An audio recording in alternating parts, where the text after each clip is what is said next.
The Little Mermaid story. Far out in the sea where the water is very deep, the Sea King ruled the undersea world. In the deepest spot of the sea was his castle. The walls were made of blue coral. On the roof were shells that opened and closed when the water passed by. And that is where the Sea King lived with his mother and 4 daughters, each one born a year apart.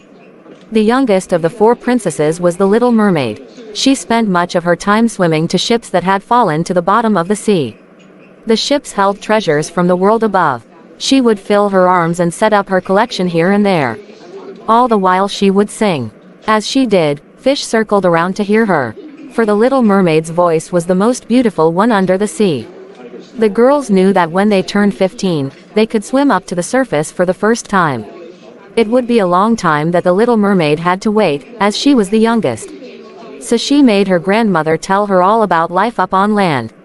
Tales about ships and towns, and every bit of stories about humans that she knew. Soon the eldest sister turned 15. She was the first to be allowed to rise up to the surface. When she came back, she had many wonders to tell her sisters about. She told about resting on soft white sand. High above was a deep blue sky with puffy white clouds. Later the sun set, she said, and the whole sky turned gold and red. She had watched the birds fly high above her, dipping and making turns in the red and gold sky. When the next sister turned 15, it was winter. She told of icebergs floating in the sea and shining bright. All the ships stayed far away from the icebergs, she said, as if in fear. But the icebergs did not seem lonely. They were like friends, floating close to each other. When it was the third sister's turn, she told about moving as close as she could to the gate of a town. She heard people call out, horses that went clopping down the street. And even music that she had never heard before. All this the Little Mermaid heard with wonder. It wasn't fair that she had to wait the longest. At last the day came when she turned 15, too. Now she could rise up over the surface and see for herself. When she came up over the water, the Little Mermaid was next to a large ship. On the ship beautiful music was playing. Sailors were dancing on the deck. They were laughing and having a fine time. It must be a party. Now and then as the waves lifted up the Little Mermaid, she could see better. A handsome young man stepped out on the deck. When he did, 100 rockets rose in the air. The party was for him. Was it his birthday? She swam closer. The men all seemed to like that young man. When he spoke, the sailors would laugh. Sometimes they patted him on his back in joy. Once that made his crown fall off. The men laughed and picked it up. A crown, said the Little Mermaid. He must be a prince. Suddenly, it became very dark and the wind picked up. The sailors started to run about on deck. They pulled down the sail. The ship dipped and swooped. It rolled side to side, and up and down on the high waves. Then lightning, thunder, a strong rainstorm hit. The poor ship started to tip on the rough waves. It was so dark that the Little Mermaid could see nothing. Then lightning lit up the sky, and she could see the young prince on deck. He seemed to be the only one still there. He was working hard to keep the ship afloat. He was throwing ropes out to his men who had jumped. But then, all at once, the waves got very high and the ship started to tip over. The prince was flung to the side of the ship and thrown overboard. Down into the sea he fell. He dropped very fast. What was the Little Mermaid to do? She knew that human beings cannot live under the water. She dove deep and fast. She reached out and was able to grab his shirt. Then she swam up to the surface as fast as she could. At last she could pull his head above the water. There the two of them floated as the waves rose and fell. By morning, the storm had passed. Yet the prince was as still as he had been all night. From far off the Little Mermaid saw tops of hills. Land, she said. She swam to the shore, pulling him behind her. It was not easy to pull the young man up onto dry sand, but she did it. Was he dead? She sang a sad song. All of a sudden, the prince started to move. Oh, are you all right? She asked, and touched his forehead. Just then, she heard a group of girls come over.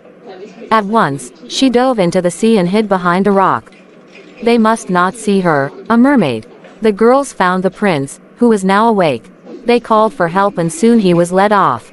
The prince would never know that she had saved him. The Little Mermaid sank into a deep gloom. When she went back home, her sisters wanted to know all about her trip. But she was too sad to say anything. Days went by.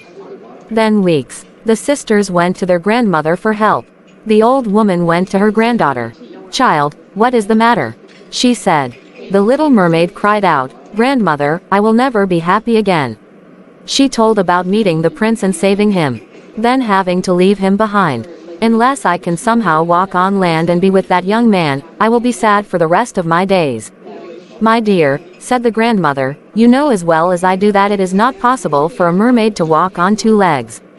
Why, the only one who can do anything like that is the sea witch. But of course it is much too dangerous to go to her." The sea witch. Before she knew it, the little mermaid was headed to the far corner of the sea, where the sea witch lived.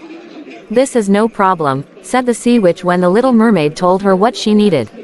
"I fix problems much harder than this. Why, to have legs all you need to do is to drink my potion." Then she turned to face the girl. "But I don't just give it away, you understand." "Oh," said the little mermaid. "What then is your price?" In her heart, she felt a lift. So there was a way she could have two legs and be with the prince after all. "Oh, not too much," said the sea witch. "For one, you must give up your voice." "My voice," said the little mermaid. She knew her voice as what everyone loved about her the best. "You don't need it," said the sea witch. "Chitter, chatter, what a waste of time. But know this, little pretty. If the prince marries someone else, the next day you must die. And your voice will stay with me forever. But then again, who knows? He might choose you." The little mermaid's heart leapt. The sea witch held out a glass with the green potion. "So," she said, "what are you going to do? Make up your mind. I don't have all day." The little mermaid took the potion and drank it. At once she felt dizzy and in pain, as if a sword was being passed through her body. She spun and jerked about, then fell. When she awoke, she was on the same dry land as when she had rescued the prince. Lifting up her head, she could see that her dream had come true. Where her tail had been, she had two human legs. "Say, miss, are you in trouble?" It was none other than the prince. She tried to say something but no words came out of her mouth. "Can you not speak?" said he. She shook her head. "No." "Oh, well then, let me take you to the castle. You can clean up there and get some dry clothes to wear." You can be sure the little mermaid was very happy to join the prince at the castle. At first, walking on her two legs was shaky. But soon she got the hang of it. That night, the prince showed her around the castle rooms. He would point to a portrait and tell her all about the person. When he said something funny, they laughed together. When the story was sad, her kind eyes told him that she knew why and she felt sad, too. The next day was a royal party. The prince had not been not looking forward to going to it. Hours of standing with finely dressed people who talk and have nothing to say. He asked the little mermaid if she might come with him. She nodded a big yes. That day, with the little mermaid by his side, the prince felt glad. Sometimes he would make a comment in a low voice to her. And by her eyes and face, he knew that she understood. After that, the prince wanted the little mermaid by his side every day. He thought he could even fall in love with her. But he still held out hope to marry the one with the lovely voice he remembered from when he had been rescued. Of course, it could not be his wonderful new friend who was not able to talk, let alone sing. The king called for his son one day. "Son," he said, "your mother and I have made a decision. It is time that you took a bride.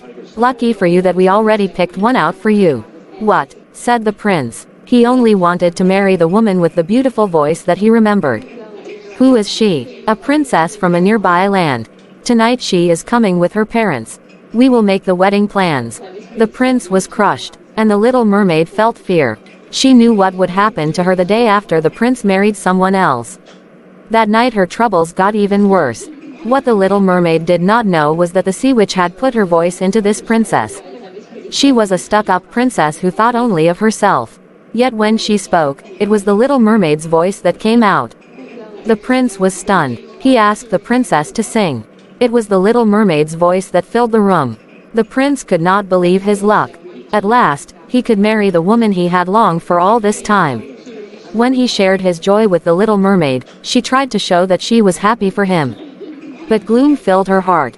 The next morning at dawn, the little mermaid went to the sea. Her sisters, worried since they had not heard from her, rose above the water to see how she was. Their youngest sister let them know the trouble she was in. The prince's wedding was going to take place the very next day. and the day after that she must die. The sisters said not to worry, that they had an idea. They told her to come back to the shore later that night. Then they dove back into the sea. That night, the little mermaid came back to the shore as she was told to do. The three sisters rose up again. Gone was their beautiful long hair, for they had cut it all off to give to the sea witch in exchange for a knife. With the knife, the little mermaid must kill the princess that very night. Then the wedding could not take place and she could return to the sea and be with her family. She took the knife for she knew how much they had done for her in love. But in her heart she knew she was not going to kill the princess. The wedding day had arrived. The little mermaid stepped up to the wedding ship with the other guests. The wedding would take place at sunset. In the meantime, the three sisters had returned home. They were met with an angry father. "Where is your sister?" The Sea King shouted. "Where have you all been?" They told the father the trouble their youngest sister was in. The father swam up to the wedding ship. He saw the prince and princess getting ready to marry. He knew that his daughter did not use the knife the night before. At once, the Sea King rushed to see the sea witch. She laughed. She said there was only one way to save his youngest daughter from her fate. If he would just hand over his scepter to her, the little mermaid could be saved. With the scepter in her hand, the sea witch would rule the underworld kingdom. The Sea King took a deep breath. What else could he do? So, he agreed. The sea witch grabbed the scepter and laughed in glee. She rushed to the wedding ship to see her victory. The little mermaid saw the sea witch rise out of the sea. She saw that with the scepter, the sea witch had become a huge sea monster. Tentacles were twisting out from all over her body like an octopus. The little mermaid knew she must protect the prince and even his new bride. So she took out the knife. Just then, one of the sea witch's tentacles reached out and lifted the little mermaid right off the ship. "This is the end for you," crowed the sea witch. Before the little mermaid knew it, she was wrapped up by the tentacle. She was spun to the very chest of the sea witch. And the knife she was holding, the sea witch's very own knife, she used it and dove it deep into the chest of the monster. The sea witch reeled back in pain and the little mermaid was freed. On the ship, the guests ran around in fear. The prince shot arrow after arrow at the monster. Finally, the sea witch dropped down under the water. As she fell, the little mermaid's voice was let go, and it returned to her. The princess then shouted in a gruff, harsh voice, "What a lousy kingdom this is! You can't even have a proper wedding." The prince heard the princess and knew that she was not who he thought she was. Then the little mermaid started to sing. The prince knew that the voice he remembered belonged to the very one he had grown to love. The angry princess stormed off the wedding ship, and her family followed close behind. When the Sea King arrived, the scepter was floating in the sea, as if it were waiting for him. With a sweep of his arm, it was his again. "Well," said the Sea King, "I see my daughter is in good hands." And, with a wave of his scepter, he lifted the little mermaid back onto the ship. The prince put his arms around her. "Now I know it was you all along," said the prince. "Will you marry me?" The little mermaid had her voice back now. But with all the happiness in her heart, she could not manage to speak. So she nodded, yes, with a warm smile. And a wedding on board ship took place after all.